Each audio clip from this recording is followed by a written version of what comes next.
Hello and welcome my dear students. I am Rushali ma'am from VM Academy classes Nashik. हम देख रहे हैं हमारे 12th का केमिस्ट्री स्टार्ट करने जा रहे हैं चैप्टर नंबर 5 इलेक्ट्रोकेमिस्ट्री। ये एक बड़ा टॉपिक है हमारे सिलेबस का। इसका आज लेक्चर नंबर 1। तो आज के लेक्चर में हमें बहुत सारा इंट्रोडक्शन देखना है क्योंकि ये एक नया टॉपिक है और उसके साथ ही हमें देखना है इलेक्ट्रिक कंडक्शन कैसे होता है। एक्चुअली हम इलेक्ट्रिक और आयन दोनों का कंडक्शन देखेंगे और बहुत सारे छोटे छोटे कंसेप्ट है, उन कंसेप्ट को भी डिटेल में देखेंगे जो इस चैप्टर में हमें ज़रूरी है। तो चलो स्टार्ट करते हैं। Introduction, lecture number 1, chapter number 5 electrochemistry, 12th chemistry with VM academy Nashik. तो चलो इंट्रोडक्शन में कुछ क्वेश्चन है आपके टेक्स्ट बुक में, can you recall from the page number 90। पहला क्वेश्चन है what is redox reaction. Sorry, तो रेडॉक्स रिएक्शन का पूरा चैप्टर देख चुके हैं हम 11th में। हमारा एक चैप्टर था रेडॉक्स रिएक्शंस। तो हमें पता है the reaction in which oxidation and reduction take place simultaneously. ऐसी रिएक्शन जिसमें लॉस ऑफ इलेक्ट्रॉन और गेन ऑफ इलेक्ट्रॉन दोनों क्या होते हैं, साइमल्टेनियसली होते, एक साथ होते, उसे हम क्या कहते हैं, रेडॉक्स रिएक्शन। जिसमें ऑक्सीडेशन और रिडक्शन क्या होगा, साथ में होगा, उसे हम क्या कहते हैं, रेडॉक्स रिएक्शन। सेकंड क्वेश्चन है which form of energy is converted into electrical energy in dry cell. आप सब लोगों को ड्राई सेल पता है। ड्राई सेल मतलब जो सेल हम यूज़ करते हैं घर में, रिमोट में या फिर टॉयज़ में, जो वॉल क्लॉक होते हैं उसमें यूज़ होता है। तो उसे क्या कहा जाता है, ड्राई सेल कहा जाता है, जिसकी लाइफ थोड़ी होती है, 2-3 महीने की लाइफ होती है उसकी। तो उस ड्राई सेल में कौन सी एनर्जी में कन्वर्ट होती है, या कौन सी एनर्जी इलेक्ट्रिकल एनर्जी में कन्वर्ट होती है। तो जो ड्राई सेल होता है, जब भी हम मार्केट से उसे परचेस करते, छोटा सा सेल होता है, उसमें स्टोर एनर्जी होती है और जब भी हम उसे डिवाइस में फिट करते हैं तो उसकी एक फॉर्म एनर्जी की दूसरे फॉर्म में क्या होती है, कन्वर्ट होती है। मतलब उसमें कोई कुछ तो ऐसा स्टोर है जो डिवाइस में मतलब जो भी हमारे डिवाइस का सिस्टम है उसमें ऐड करने के बाद क्या है, इलेक्ट्रिकल एनर्जी में कन्वर्ट होता है। तो वो होती है केमिकल एनर्जी। तो केमिकल एनर्जी क्या होती है, जैसे आप उसे डिवाइस में फिट करोगे, उस वो जो होता है रिमोट का सिस्टम, उसमें फिट करोगे तो क्या होगा, स्पॉन्टेनियस रिएक्शन होगी। मतलब स्पॉन्टेनियस मतलब फास्ट रिएक्शन होगी, जो क्या करेगी, कन्वर्ट करेगी केमिकल एनर्जी को इनटू इलेक्ट्रिकल एनर्जी। ओके, तो स्टोर करते केमिकल एनर्जी के फॉर्म में और वो कन्वर्ट होती है इलेक्ट्रिकल एनर्जी के फॉर्म में। तो ये वन साइड रिएक्शन है, इरिवर्सिबल रिएक्शन नहीं है ड्राई सेल के लिए। एक बार केमिकल एनर्जी जो है इलेक्ट्रिकल एनर्जी में कन्वर्ट हो जाती है तो धीरे धीरे केमिकल्स ख़त्म होने लगते हैं और एक ऐसी स्टेज आएगी जब सारे केमिकल ख़त्म हो गए तब ड्राई सेल क्या हो जाता है, कम्प्लीटली डिस्ट्रॉय ख़त्म हो जाता है वो पूरी तरह से, और उसे हमें रिप्लेस करना पड़ता है बाय द न्यू वन। कभी कभी हम बोलते हैं कि सेल ख़त्म हो गया, ख़त्म हुआ है मतलब क्या हुआ है, जो भी स्टोर केमिकल एनर्जी थी वो पूरी तरह से इलेक्ट्रिकल एनर्जी में कन्वर्ट हो चुकी है। अभी उसमें केमिकल नहीं रहे कि जो इलेक्ट्रिकल एनर्जी को जनरेट कर सके बाय स्पॉन्टेनियस रिएक्शन। तब वो सेल क्या हो जाता है, कम्प्लीटली ख़त्म हो जाता है और उसे हमें रिप्लेस करना पड़ता है बाय द न्यू वन। ये हो गया ड्राई सेल के लिए। लेकिन दूसरे भी ऐसे सेल है जहाँ पे क्या होता है, ये दोनों रिएक्शन क्या होते हैं, रिवर्सिबल होते हैं। जैसे आपका मोबाइल, तो मोबाइल में ये दोनों रिएक्शन क्या होते हैं, रिवर्सिबल होते। जब आप मोबाइल यूज़ करते हो, सपोज़ आपके मोबाइल की बैटरी 90% है और आप इसे यूज़ कर रहे हो, धीरे धीरे यूज़ कर रहे हो, मतलब क्या है, जो भी केमिकल एनर्जी के फॉर्म में स्टोर था उसके बैटरी में, उसे आप क्या कर रहे हो, इलेक्ट्रिकल एनर्जी में कन्वर्ट कर रहे हो जब आप उसे यूज़ कर रहे हो। एक बार ऐसा आएगा कि आपकी पूरी बैटरी क्या होती है, कंज्यूम हो जाती है, ख़त्म हो जाती है और आपका फ़ोन स्विच ऑफ हो जाता है। फिर आप क्या करते हो, उसे आप चार्ज करते हो। चार्ज करते हो मतलब क्या है, उसमें आप इलेक्ट्रिसिटी पास कर रहे हो थ्रू द सॉकेट। एक चार्जर होगा, उसके थ्रू क्या करेंगे, इलेक्ट्रिसिटी क्या करेंगे, पास करेंगे। मतलब आप क्या कर रहे हो, इलेक्ट्रिकल एनर्जी को वापस मोबाइल में कौन से फॉर्म में स्टोर कर रहे हो, केमिकल एनर्जी के फॉर्म में क्या कर रहे हो, स्टोर कर रहे हो। तो ये रिवर्सिबल होता है, बट ड्राई सेल में ये प्रोसेस रिवर्सिबल नहीं है। Once electrical energy chemical energy converted into electrical energy, तो ये जब वो कंज्यूम हो जाती है कम्प्लीटली, तो ड्राई सेल को हमें क्या करना पड़ता है, रिप्लेस करना पड़ता है बाय द न्यू वन। तो इस ड्राई सेल में क्या होगा, कौन सी एनर्जी कन्वर्ट होगी, केमिकल एनर्जी स्पॉन्टेनियस रिएक्शन से कन्वर्ट होगी into electrical energy. Next third question है how is NaOH manufactured from NaCl। तो NaOH को NaCl से कैसे मैन्युफैक्चर किया जाता है कमर्शियली, तो यहाँ पे आपको पता होना चाहिए by electrolysis. Means NaOH manufactured from NaCl by electrolysis of brine solution कहा जाता है। जो NaCl का एक्वेस सॉल्यूशन होता है उसे क्या कहा जाता है, ब्राइन सॉल्यूशन। और ब्राइन सॉल्यूशन के इलेक्ट्रोलिसिस से क्या है, यहाँ पे NaOH प्रिपेयर होता है। इलेक्ट्रोलिसिस हमें इस चैप्टर में डिटेल में देखना है, तो इलेक्ट्रोलिसिस क्या है जब आएगा तो मैं आप लोगों को ये अच्छे से एक्सप्लेन करूँगी। ओके, तो देखो ये जो ड्राई सेल होता है वो ड्राई सेल का क्या यूज़ है, ऐसा क्वेश्चन आता है कभी कभी 2 मार्क के लिए। What is the use of dry cell. तो ड्राई सेल का हमें घर के यूज़ नहीं लिखने की, इसमें यूज़ करते उसमें यूज़ करते। तो ड्राई सेल कॉमनली क्या होते हैं, they are use to power our electric and electronic equipment. Electric equipment को भी पावर दे सकते हैं और इलेक्ट्रॉनिक इक्विपमेंट को भी क्या कर सकते हैं, वो पावर दे सकते हैं। बिकॉज दे जनरेट इलेक्ट्रिसिटी, उनमें इलेक्ट्रिसिटी जनरेट करने की एबिलिटी है, इसलिए इलेक्ट्रिकल और इलेक्ट्रॉनिक दोनों इक्विपमेंट को ये क्या दे सकते हैं, ड्राई सेल पावर दे सकते हैं। और हमें पता है घर में हम बहुत बार ड्राई सेल को यूज़ करते हैं, हर घर में ड्राई सेल यूज़ होता है। ओके, कभी कभी क्वेश्चन आता है ऐसे भी कि do you know how does dry sale generate electricity. अगर वो इलेक्ट्रिसिटी जनरेट कर रहा है तो कैसे कर रहा है। तो हमने अभी देखा कि केमिकल रिएक्शंस जो होते हैं ड्राई सेल में वो क्या करते हैं, स्पॉन्टेनियस होते हैं और क्या करते हैं, इलेक्ट्रिसिटी जनरेट करते हैं। In short, chemical energy in dry cell is converted into electrical energy. और जैसे केमिकल एनर्जी इलेक्ट्रिकल एनर्जी में कन्वर्ट होती है वो पावर देते हैं और इक्विपमेंट क्या हो जाते हैं, स्टार्ट हो जाते हैं। ओके, तो चलो अभी देखते हैं इलेक्ट्रोकेमिस्ट्री क्या है।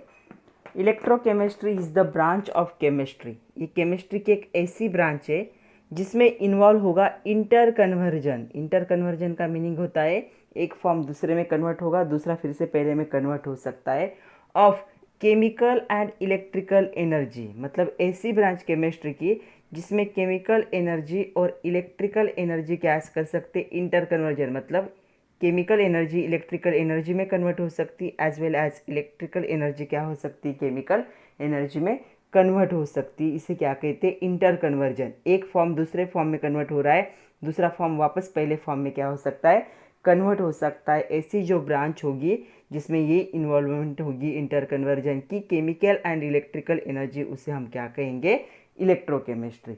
इलेक्ट्रोकेमिस्ट्री में और क्या इन्वॉल्व होता है, इसमें इन्वॉल्व होता है रेजिस्टेंस। हमें सेकंड लेक्चर में यही देखना है, रेजिस्टेंस क्या होता है, कंडक्टेंस क्या होता है of the aqueous electrolytic solution. Okay, तो आज के लेक्चर में हम सारे छोटे छोटे कंसेप्ट देख लेंगे। नेक्स्ट जो लेक्चर होगा उसमें हम देखेंगे कि रेजिस्टेंस क्या होता है, कंडक्टेंस क्या होता है। ओके, तो ऐसी ब्रांच केमिस्ट्री की जो इंटर कन्वर्जन दिखाएगी केमिकल और इलेक्ट्रिकल एनर्जी का, उसे क्या कहेंगे, इलेक्ट्रोकेमिस्ट्री। अगर इसके वो नाम को अच्छे से देखोगे तो इसमें दोनों वर्ड आए, इलेक्ट्रो केमिस्ट्री। मतलब केमिस्ट्री मतलब केमिकल्स, इलेक्ट्रो मतलब इलेक्ट्रिसिटी। एक तो इलेक्ट्रिसिटी केमिकल एनर्जी में कन्वर्ट हो सकती है और केमिकल एनर्जी इलेक्ट्रिकल एनर्जी में कन्वर्ट हो सकती है, मतलब इलेक्ट्रिसिटी में कन्वर्ट हो सकती है। ऐसा जो साइंस होगा उस साइंस को हम क्या कहेंगे, इलेक्ट्रोकेमिस्ट्री कहेंगे। ओके, और इसका एग्जाम्पल है ड्राई सेल, जिसमें क्या होता है, केमिकल एनर्जी इलेक्ट्रिकल एनर्जी में कन्वर्ट होती है। और दूसरा है हमारे पास जो मोबाइल है, मोबाइल की में क्या हो रहा है, इलेक्ट्रिकल एनर्जी केमिकल एनर्जी और केमिकल एनर्जी इलेक्ट्रिकल एनर्जी में क्या करती है, इंटर कन्वर्जन दिखाती है। मतलब हमारे मोबाइल की बैटरी कम होना क्या है, chemical energy is converted into electrical energy. वापस हम उसे जब चार्ज करते हैं तो वो क्या है, electrical energy store in the form of chemical energy. मतलब वहाँ पे क्या हो रहा है, इन दोनों एनर्जी का क्या हो रहा है, कंटिन्यूअस इंटर कन्वर्जन हो रहा है। तो जहाँ पे ऐसे इंटर कन्वर्जन होते हैं उस साइंस को क्या कहा जाता है, इलेक्ट्रोकेमिस्ट्री कहा जाता है। तो ये जो इलेक्ट्रोकेमिस्ट्री है जिसमें इंटर कन्वर्जन होता है इलेक्ट्रिकल एनर्जी और केमिकल एनर्जी का, उसके एप्लीकेशंस क्या है। अगर ये नया साइंस है तो उसके एप्लीकेशन क्या है। तो सबसे पहला इसका एप्लीकेशन है, एप्लीकेशन मतलब uses. It is used in manufacturing of essential chemicals like NaOH। NaOH एक इसेंशियल केमिकल है जिसे मैन्युफैक्चर किया जाता है from the NaCl। Electrochemistry electrolysis process से इसे क्या किया जाता है, बनाया जाता है। और NaOH के बहुत ज़्यादा यूज़ है, इसे सोप के मैन्युफैक्चरिंग में, डिटर्जेंट के मैन्युफैक्चरिंग में, पेपर इंडस्ट्री में क्या किया जाता है, NaOH को यूज़ किया जाता है और NaOH को बनाने के लिए इलेक्ट्रोकेमिस्ट्री का यूज़ होता है। Okay, second, it is use to manufacture the fluorine. हमें पता है fluorine is the highly reactive chemical. सबसे ज़्यादा उसका क्या है, इलेक्ट्रोनिगेटिविटी। पीरियोडिक टेबल में हाईएस्ट पोजीशन है उसकी इलेक्ट्रोनिगेटिविटी में फ्लोरीन की, जिसका एटॉमिक नंबर 9 है और जो हैलोजन का पहला मेंबर है। तो उसके मैन्युफैक्चरिंग के लिए भी हम क्या कर सकते हैं, इलेक्ट्रोकेमिस्ट्री टेक्निक को यूज़ कर सकते। उसके बाद है इलेक्ट्रो रिफाइनिंग। रिफाइनिंग मतलब purification and electro means passing electric current. जब भी मेटल माइन से मिलते हैं उनको प्यूरिफाई किया जाता है बाय द डिफरेंट मेथड, जिससे मेटलर्जी कहा जाता है।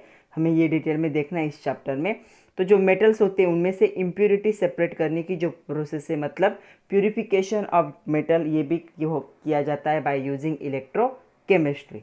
इलेक्ट्रोप्लेटिंग। इलेक्ट्रोप्लेटिंग आप लोगों ने सुना होगा, जो ग्राम ज्वेलरी होती है, 1 ग्राम 2 ग्राम, मतलब कॉपर की ज्वेलरी होती है, लेकिन उस पर कभी कभी गोल्ड सिल्वर प्लैटिनम का क्या होता है, कोटिंग होता है। उसे क्या कहा जाता है, इलेक्ट्रोप्लेटिंग। प्लेटिंग मतलब coating by passing electric current.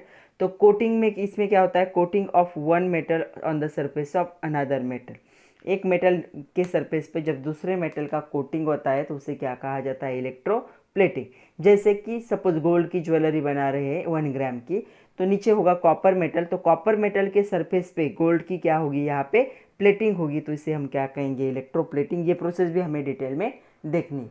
तो इतने सारे यूजेस है, एप्लीकेशन से इलेक्ट्रोकेमिस्ट्री के। कभी कभी एग्जाम में 2 मार्क के लिए क्वेश्चन आता है। तो चलो अभी देखते हैं इलेक्ट्रिक कंडक्शन क्या होता है। सबसे पहले कंडक्टर। तो कंडक्टर अब आप लोग पढ़ चुके हो 9th 10th में, उससे पहले क्लासेस में भी पढ़ चुके होंगे, छोटे क्लासेस में। तो कंडक्टर हम किसे कहते हैं, ऐसा सब्सटेंस जो क्या कर सकता है, चार्ज को या इलेक्ट्रिसिटी के फ्लो को क्या कर सकता है, ट्रांसफ़र कर सकता है। मतलब ऐसा सब्सटेंस जिसमें से चार्ज भी ट्रांसफ़र होगा या फिर इलेक्ट्रिसिटी का फ्लो भी हो सकता है, उसे हम क्या कहते हैं, कंडक्टर। या in short the substance which is good conductor और विच पास द हीट एंड इलेक्ट्रिसिटी, उसे हम क्या कहते हैं, कंडक्टर। हमें बचपन से पता है कि metals are good conductor of heat and electricity. तो जो कंडक्टर है उसके 2 टाइप होंगे। पहला होगा metallic conductor, metals electricity conduct कर सकते हैं, और दूसरा होगा electrolytic or ionic conductor. Electrolyte मतलब जो आयोनिक सॉल्ट होते हैं, जैसे NaCl, KCl, कॉपर सल्फेट है, जिंक सल्फेट है, ये जो सारे इलेक्ट्रोलाइट है या फिर आयोनिक सॉल्ट है, वो भी क्या कर सकते हैं, एक्वियस मीडियम में इलेक्ट्रिसिटी को कंडक्ट कर सकते हैं। तो कितने टाइप हो गए कंडक्शन के, 2 टाइप हो गए। कभी कभी क्वेश्चन आता है what are conductors, what are different types of conductors. तो कंडक्टर क्या है, a substance through which charge transfer or flow of electricity can occur is known as or called as conductor. And 2 type होंगे, पहला होगा metallic conductor और दूसरा होगा electrolytic, उसे आयोनिक भी कह सकते हो, आयोनिक कंडक्टर। ये सॉल्ट सॉल्यूशन जो होते हैं वो, मतलब ये लिक्विड फॉर्म में इलेक्ट्रिसिटी कंडक्ट कर सकता है और ये सॉलिड फॉर्म में। तो चलो इन दोनों को हमें डिटेल में देखना है अभी। नेक्स्ट क्वेश्चन आपके टेक्स्ट बुक का है, can you recall from the page number 90, what is the origin of electrical conductivity of metal. तो मेटल में जो इलेक्ट्रिकल कंडक्टिविटी है उसका ओरिजिन क्या है। तो metals conduct electric current due to movement of free electrons. तो उसके पास जो फ्री इलेक्ट्रॉन्स होते हैं उसमें मूवमेंट होती है in the conduction band. Already हम देख चुके हैं कंडक्शन बैंड और वो सारा हमारे लास्ट चैप्टर में। तो यहाँ पे क्या होगा, मेटल्स इलेक्ट्रिसिटी कंडक्ट करते हैं due to presence of free electrons. तो चलो देखते हैं मेटेलिक कंडक्टर कंडक्शन क्या होता है। इसे इलेक्ट्रॉनिक कंडक्शन भी कहा जाता है। ऐसा इलेक्ट्रिक कंडक्शन मतलब इलेक्ट्रिसिटी का passing through metal which involve direct flow of electron from one point two the another point. अगर कोई मेटल है ऐसे, इस साइड से आप हिट कर रहे हो तो यहाँ की इलेक्ट्रॉन क्या करेंगे, एक पॉइंट से दूसरे पॉइंट में क्या करेंगे, मूवमेंट करेंगे और अपने साथ इलेक्ट्रिसिटी को भी क्या करेंगे, फ्लो करेंगे। इस टाइप ऑफ कंडक्शन को क्या कहा जाता है, इसे कहा जाता है मेटेलिक कंडक्शन।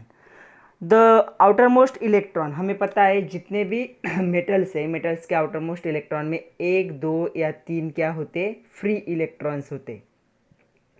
ओके, तो जो 1, 2 और 3 फ्री इलेक्ट्रॉन्स होंगे, उस इलेक्ट्रॉन्स को मेटल्स क्या करते हैं, कंडक्शन बैंड में यूज़ करते हैं, ट्रांसफ़र करते हैं एक बैंड से दूसरे बैंड में। The electron in conduction band are free to move and hence flow under the influence of applied electric potential. जैसे इलेक्ट्रिक पोटेंशियल हम अप्लाई करेंगे, जो फ्री इलेक्ट्रॉन होते हैं वो कंडक्शन बैंड में क्या करते हैं, यहाँ पे फ्री इलेक्ट्रॉन्स मूव हो जाते हैं और उसके वजह से इलेक्ट्रिक करंट क्या कर सकते हैं, वो एक जगह से दूसरी जगह पे ट्रांसफ़र कर सकते। ओके, तो ये जो मेटालिक कंडक्टर्स है उनको इलेक्ट्रॉनिक कंडक्टर भी क्या है, ऐसे रेफर किया जाता है। इलेक्ट्रॉनिक कंडक्टर क्यों? क्योंकि इलेक्ट्रॉन्स कंडक्टर को क्या कर रहे हैं, पास कर रहे हैं। एक जगह से इलेक्ट्रॉन दूसरी जगह पे मूव होके क्या कर रहे हैं, इलेक्ट्रिसिटी को कंडक्ट कर रहे हैं। जो होगा पोटेंशियल, इलेक्ट्रिक पोटेंशियल जिसे कहा जाता है, उससे क्या कर रहे हैं, एक जगह से दूसरी जगह पर लेकर जा रहे हैं। इसलिए इसे मेटालिक कंडक्टर या फिर इलेक्ट्रॉनिक कंडक्टर भी कह सकते हैं। और प्रोसेस को कहेंगे कंडक्शन, मेटालिक कंडक्शन और इलेक्ट्रॉनिक कंडक्शन। सेकंड हमें देखना है इलेक्ट्रोलाइटिक और आयोनिक कंडक्टर। तो चलो देखते हैं इलेक्ट्रोलाइटिक और आयोनिक कंडक्टर। तो आयंस, इलेक्ट्रोलाइट्स किसे कहते हैं, जो भी आयोनिक कंपाउंड होते हैं, जैसे कि NaCl। मैं यहाँ पे NaCl का एग्जांपल ले रही हूँ। ओके, इनको इलेक्ट्रोलाइट भी कहा जाता है या फिर आयोनिक कंपाउंड कहा जाता है, क्योंकि ये क्या है, कौन से बॉन्ड से बनते हैं, आयोनिक बॉन्ड से बनते हैं या फिर इलेक्ट्रोवैलेंट बॉन्ड से बनते हैं।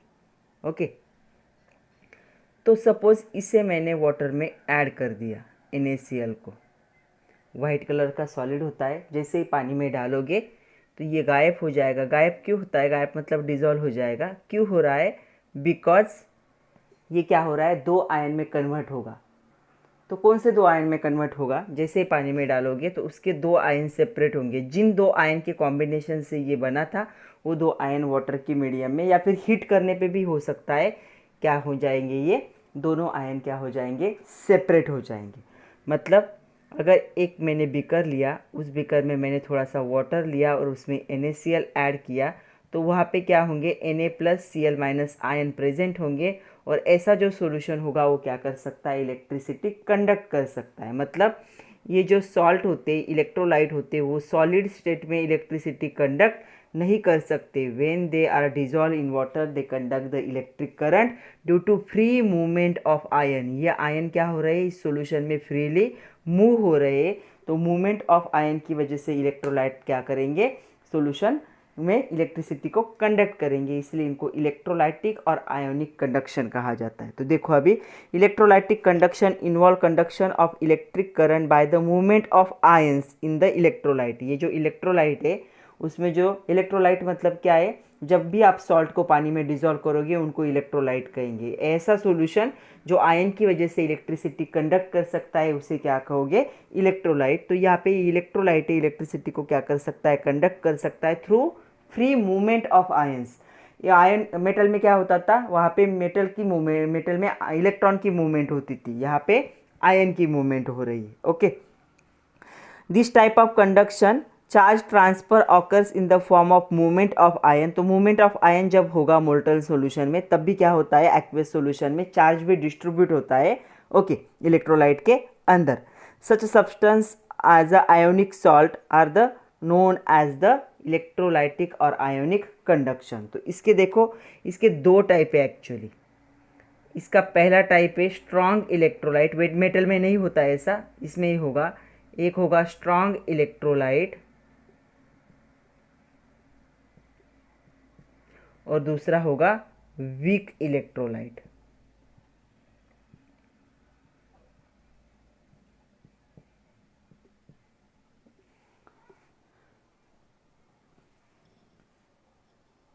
तो जो भी होंगे यहाँ पे, जो भी इलेक्ट्रोलाइट होंगे, दो टाइप के होते हैं। स्ट्रॉन्ग इलेक्ट्रोलाइट समझ में आया, जो भी आयोनिक सॉल्ट है, जब भी पानी में डालते हैं हम, उसके दो आयन में कन्वर्ट हो जाता है। ऐसे सॉल्यूशन को, ऐसे सब्सटेंस को क्या कहा जाता है, इलेक्ट्रोलाइट।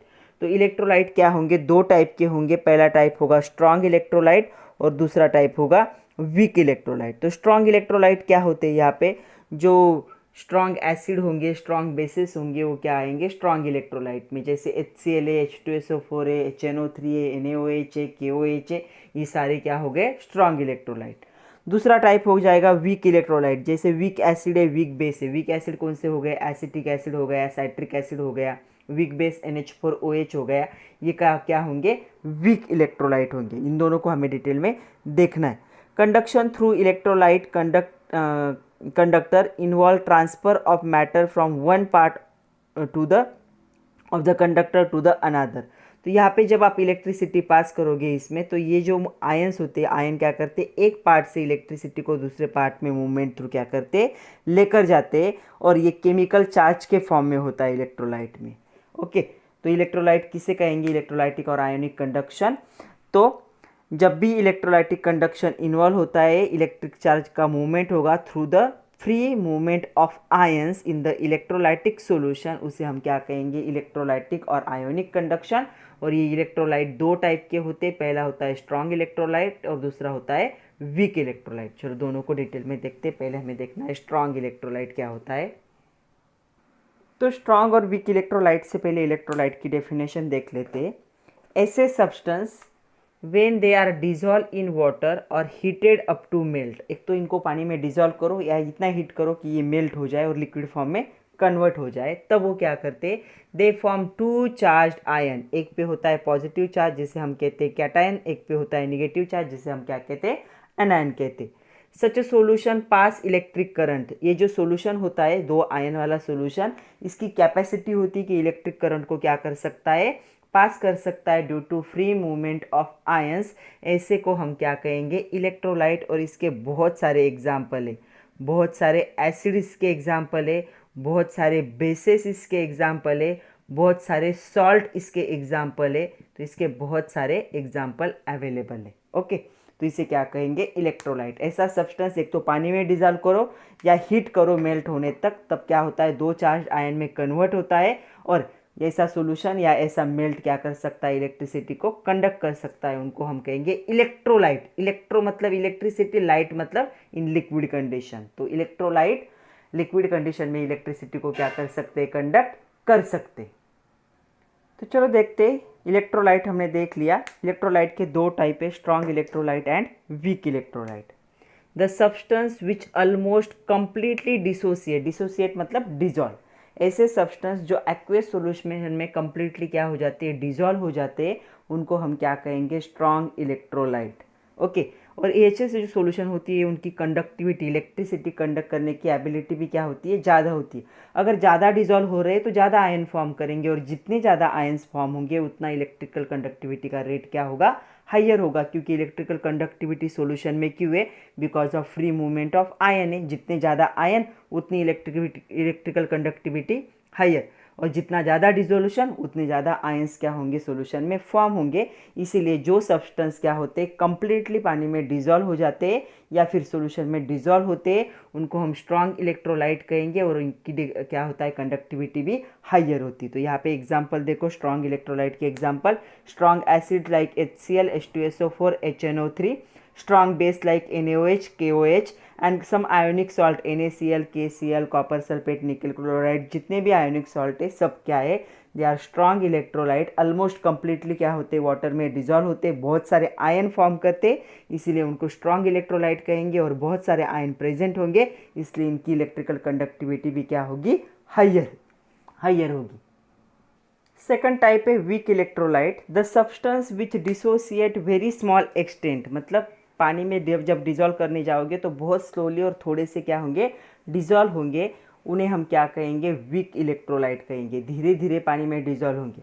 अगर पानी में डिजॉल्व होने का रेट भी कम होगा, एक्सटेंट कम होगा, तो इन आयन भी क्या होंगे, कम होंगे। अगर आयन कम होंगे तो ये क्या होगा, इसका कंडक्टिविटी भी लो होगा as compare to strong electrolyte. अगर स्ट्रॉन्ग इलेक्ट्रोलाइट के साथ इनको कंपेयर करेंगे तो इनका जो होगा कंडक्शन का रेट कम होगा, क्योंकि इनका पानी में डिजॉल्व होने का रेट ही कम है। जितने कम आयन प्रेजेंट होंगे उतनी इलेक्ट्रिकल कंडक्टिविटी भी क्या होगी, कम होगी। और इसका एग्जाम्पल है वीक एसिड, जैसे कि एसिटिक एसिड, हम देख चुके हैं एसिटिक एसिड। ओके, और दूसरा है वीक बेस, जैसे कि है NH4OH, इसे अमोनियम हाइड्रोक्साइड भी कह सकते हो। तो ये थे strong electrolyte and weak electrolyte.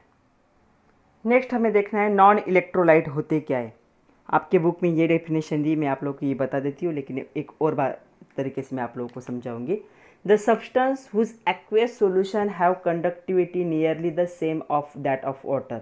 Water की जो कंडक्टिविटी होती है उतनी कंडक्टिविटी जब सॉल्यूशन की होगी, जब डिज़ोल्व करोगे आप उसे सब्सटेंस को पानी में, उसे हम क्या कहेंगे, नॉन इलेक्ट्रोलाइट। ओके, दूसरा डेफिनेशन सुनो, ऐसे सब्सटेंस जिनको आप पानी में ऐड करते हो वो कंप्लीटली डिज़ोल्व होते, पानी में क्या होंगे, कंप्लीटली डिज़ोल्व होंगे, बट वो इलेक्ट्रिसिटी को कंडक्ट नहीं कर सकते। जैसे कि शुगर सॉल्यूशन, हमें पता है शुगर को पानी में डालते ही वो कंप्लीटली क्या हो जाती है, डिज़ोल्व हो जाती है, but sugar solution electricity conduct नहीं कर सकता, उनको हम क्या कहेंगे, non electrolyte. The substance when dissolve in water they dissolve completely, but the aqueous solution does not conduct electric current are known as non electrolyte, और एग्जाम्पल होगा sugar solution.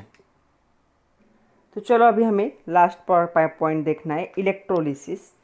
तो इलेक्ट्रोलिसिस में आप लोगों को पूरा टेक्निक अभी समझाऊंगी, तो ध्यान दो अच्छे से। इलेक्ट्रोलिसिस होता क्या है, इलेक्ट्रोलिसिस एक पूरा केमिकल प्रोसेस है। इससे जिस एपरेटस की ज़रूरत है उस एपरेटस के बारे में अच्छे से बात करते हैं, क्योंकि इस चैप्टर में वो बहुत बार रिपीट होने वाला है, तो उसे अच्छे से लर्न कर लो। सबसे पहले हमें इलेक्ट्रोलिसिस के लिए चाहिए एक ऐसा टैंक जो मेड होगा बाय नॉन कंडक्टिंग मटेरियल, जो इलेक्ट्रिसिटी को कंडक्ट नहीं कर सकता, नॉन कंडक्टिंग मटेरियल से बना होना चाहिए। ऐसा हमें क्या चाहिए, एक पॉट चाहिए। मे बी क्या हो सकता है, ग्लास का हो सकता है ये, रबर का हो सकता है ये, प्लास्टिक का हो सकता है ये, या फिर वुड से बना हुआ हो सकता है। आप लैब में क्या यूज़ करते हो, ग्लास बीकर यूज़ कर सकते हो।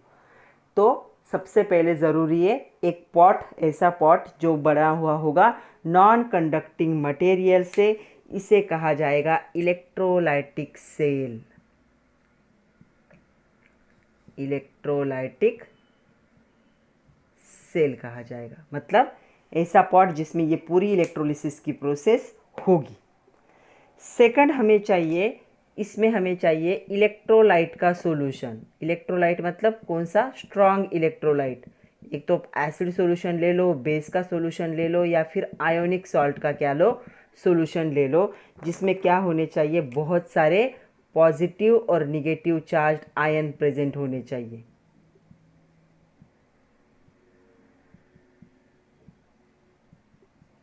ओके, तो इस सॉल्यूशन को नाम होगा इलेक्ट्रोलाइट। इलेक्ट्रोलाइट तो अभी हम देख चुके हैं। इलेक्ट्रोलाइट मतलब ऐसा सब्सटेंस जब पानी में डिजोल्व करोगे तो क्या करेगा, दो चार्ज आयन में कन्वर्ट होगा और इलेक्ट्रिसिटी को कंडक्ट कर सकता है। कौन से सॉल्यूशन ले सकते हो, स्ट्रॉन्ग एसिड का सॉल्यूशन ले सकते हो, स्ट्रॉन्ग बेस का सॉल्यूशन ले सकते हो, या फिर आयोनिक सॉल्ट का सॉल्यूशन ले सकते हो। ओके, सेकंड इस चीज़ की ज़रूरत है। पहले हमने लिया टैंक, फिर हमें ज़रूरत पड़ी सॉल्यूशन की। अभी हमें इसमें इलेक्ट्रिक करंट पास करना है, तो इलेक्ट्रिक करंट क्या होगा, डायरेक्टली ऐसे ऊपर से थोड़ा चला आएगा।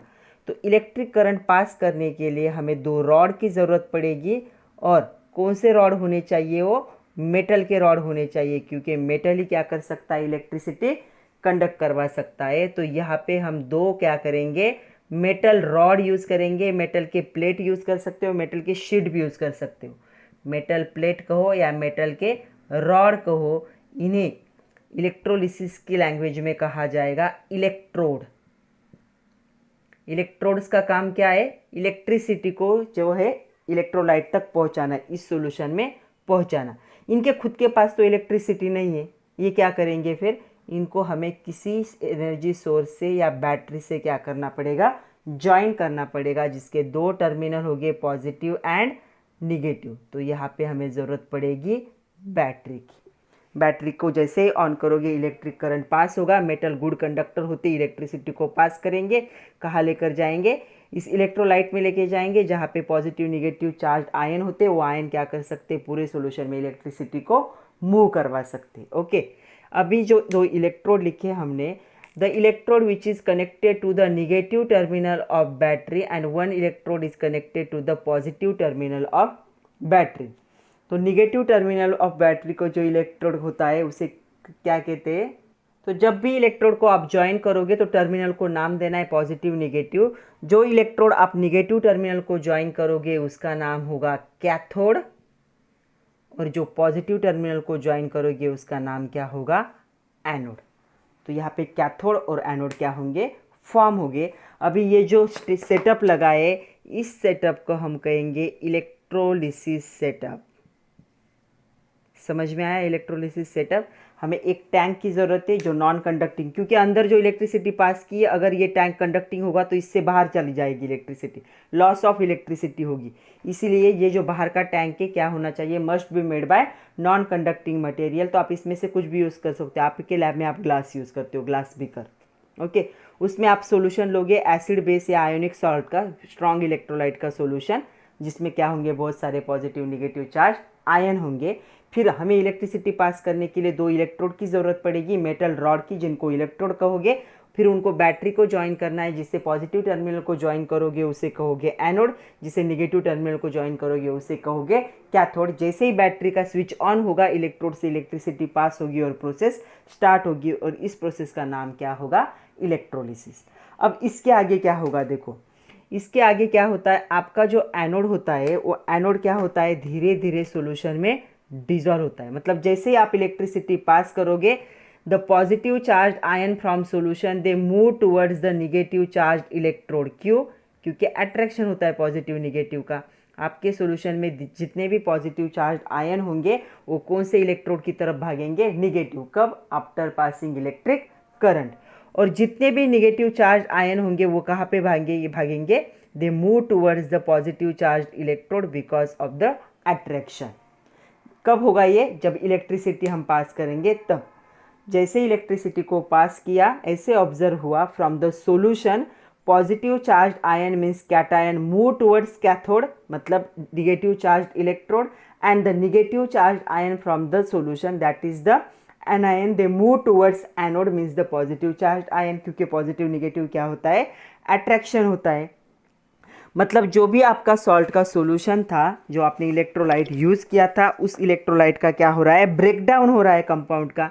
उसके पॉजिटिव चार्ज आयन कैथोड की तरफ जा रहे हैं, निगेटिव चार्ज आयन एनोड की तरफ जा रहे हैं, डिस्ट्रीब्यूट कर रहे हैं, दो पार्टिसिपेशन कर रहे हैं सॉल्यूशन में। तो ऐसे प्रोसेस को हम क्या कहेंगे, इलेक्ट्रोलिसिस कहा जाता है। तो इलेक्ट्रोलिसिस की डेफिनेशन क्या है, electrolysis is the breaking down of an ionic compound by passing electricity. तो यहाँ पे क्या हुआ, ब्रेकिंग डाउन हुआ किसका, स्प्लिटिंग हुआ किसका, आयोनिक कंपाउंड का, जब इलेक्ट्रिसिटी को पास किया तब।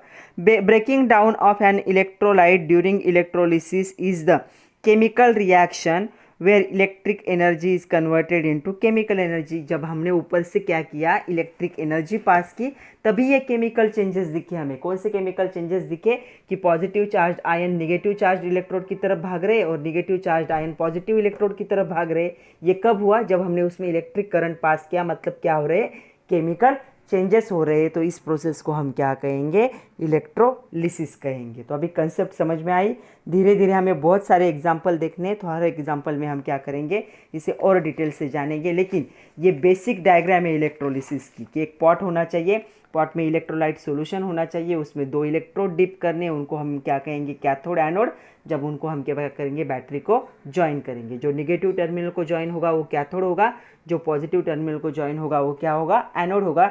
जैसे इलेक्ट्रिक करंट पास करोगे तो यहाँ पे केमिकल चेंजेस होंगे। Positive charge ion negative charge electrode की तरफ भागेंगे और negative charge ion positive charge electrode की तरफ भागेंगे। मतलब आयोनिक सॉल्ट का यहाँ पे क्या हो रहा है, ब्रेकिंग अप हो रहा है due to passing electric current. Process is known as electrolysis. तो अभी अच्छे से समझ में आया होगा। एक पॉट चाहिए, पॉट में सॉल्यूशन चाहिए, उसमें 2 रॉड डिप करोगे इलेक्ट्रिक करंट पास करने के लिए, उनको इलेक्ट्रोड कहोगे, उनको बैटरी को ज्वाइन करोगे, सेटअप रेडी है। जैसे इलेक्ट्रिसिटी पास करोगे, इलेक्ट्रिकल एनर्जी केमिकल एनर्जी में कन्वर्ट होगी और प्रोसेस को क्या कहेंगे, इलेक्ट्रोलिसिस। ओके, तो आज के लिए इतना ही था बच्चों। इलेक्ट्रोलिसिस हमने अच्छे से जान लिया, इतने सारे बेसिक कंसेप्ट थे इसमें। नेक्स्ट जो लेक्चर होगा उसमें हम देखेंगे इलेक्ट्रिकल कंडक्टेंस ऑफ सॉल्यूशन। उसमें बहुत सारे डेफिनेशन देखने हैं हमें। तब तक के लिए पढ़ते रहिए, खुद का ख्याल रखिए। Thank you very much my dear students.